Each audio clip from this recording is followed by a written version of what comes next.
नमस्कार, मैं डॉक्टर हर्षवर्धन पुरी। मैं एक सीनियर कंसल्टेंट लंग ट्रांसप्लांट और थोरैसिक सर्जन हूँ मेदांता द मेडिसिटी गुरुग्राम में। आज हम जिस बीमारी की बात करेंगे वो बहुत ही जटिल बीमारी है, पर हिंदुस्तान में अब वो बढ़ती जा रही है। इसका नाम है ट्रेकियल स्टेनोसिस। ये होता क्या है उससे बात करते हैं। ट्रेकिया कहते हैं हमारी ये श्वास नली को, जिससे हम हवा बाहर के अंदर लेते हैं और वो हवा फेफड़ों तक पहुंचती है। इस ऑर्गन को ट्रेकिया या विंड पाइप कहते हैं। इस विंड पाइप में अगर किसी कारणवश पिचकन हो जाए या सुकड़न हो जाए, उसको कहते हैं ट्रेकियल स्टेनोसिस।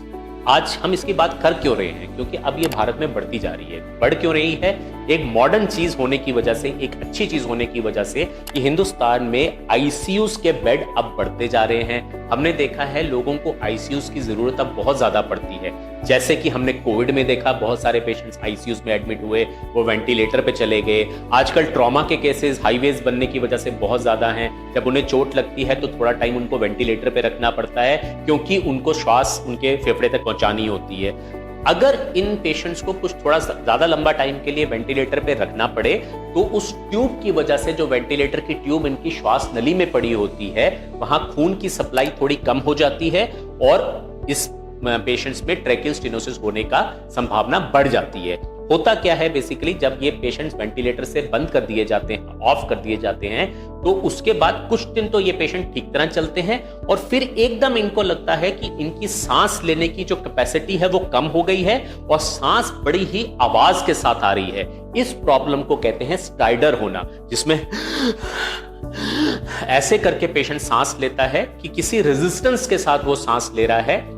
इसमें डायग्नोसिस जो बनता है, अगर ये बिल्कुल इनिशियल स्टेज पे हो, लोगों को लगता है कि शायद इस पेशेंट को अस्थमा हो गया है या कोई हो गया है और दवाई वगैरह कराना पड़ता है। लेकिन असली मूलतः प्रॉब्लम उसकी जो होती है वो इस चीज की नहीं होती, ट्रेकियल स्टेनोसिस की भी हो सकती है। तो ऐसा कोई भी पेशेंट अगर आपके आसपास है या आपकी फैमिली में है, तो इमीडिएटली इनको स्पेशलिस्ट को दिखाना पड़ता है। स्पेशलिस्ट कौन होते हैं?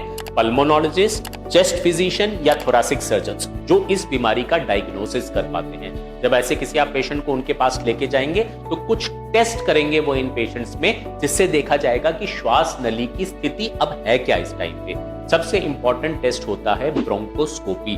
ब्रोंकोस्कोपी में एक दूरबीन हम श्वास नली में डाल के उसको एग्जामिन करते हैं कि कहां कहां प्रॉब्लम है, कितनी जगह जो है वो सिकुड़ गई है, उसको क्या करने से ये बेहतर हो जाएगी, क्या जल्दी से जल्दी कोई इसका इलाज करना है, डायलिटेशन वगैरह करके पेशेंट को स्टेबलाइज करना है या क्या करना है। तो ब्रोंकोस्कोपी सबसे इंपॉर्टेंट टेस्ट होता है ट्रेकियल स्टेनोसिस पेशेंट का। उसके बाद इस पेशेंट का एक सीटी स्कैन कराया जाता है। इसको 3D सीटी कहते हैं, जिसमें हम श्वास नली को सीटी में पूरा देखते हैं, पूरा स्टडी करते हैं, ताकि हम इसका आगे इलाज कर सकें। अब जो इलाज होता है वो दो प्रकार का होता है। एक होता है एक्यूट ट्रीटमेंट, क्योंकि ये पेशेंट कई बार इमरजेंसी में लाए जाते हैं, इतना समय ही नहीं होता हमारे पास कि इनको हम कोई टेस्ट कर सके या कोई वो कर सके, सांस एकदम उखड़ रही होती है, तो इमीडिएटली क्या किया जाता है, ट्रेकियोस्टमी कर दी जाती है इन पेशेंट्स की, जिसमें यहीं पे श्वास नली में एक छोटा सा छेद करके एक ट्यूब डाल दी जाती है, जिसकी वजह से वो आराम से सांस लेता है। फिर उसके आगे टेस्ट वगैरह स्टार्ट किए जाते हैं देखने के लिए कि ये स्टेनोसिस कैसा है। दूसरी चीज, जो हमारे पल्मोनोलॉजिस्ट फ्रेंड है वो इसमें एक्यूट स्टेज में क्या करते हैं, ब्रोंकोस्कोप डाल के ही उस पे डायलेटर डाल के या बैलून डाल के इसको बैलून से डायलेट कर देते हैं। जो एक्यूट प्रॉब्लम होती है सांस में कमी की, वो एकदम इंप्रूव हो जाती है और पेशेंट कुछ टाइम के लिए बेहतर हो जाता है। पर ये इसका अल्टीमेट ट्रीटमेंट नहीं होता है। अल्टीमेट ट्रीटमेंट इस प्रॉब्लम का सिर्फ एक ही है, सर्जरी। सर्जरी करने से ही ये श्वास नली अब ठीक हो सकती है, क्योंकि इसका जो शेप है वो बिगड़ गया है। तो सर्जरी क्या की जाती है इसमें? सर्जरी इसमें जो की जाती है उसको कहते हैं ट्रेकियल रिसेक्शन एंड अनास्टोमोसिस। ये बहुत ही जटिल सर्जरी है। इसमें बड़े सारे फेजेस होते हैं। पहला फेज होता है पेशेंट को बेहोश करना, वही बड़ा मुश्किल है क्योंकि श्वास नली ही खराब है आपकी। दूसरा होता है कि कितनी श्वास नली को काट के जोड़ा जा सकता है।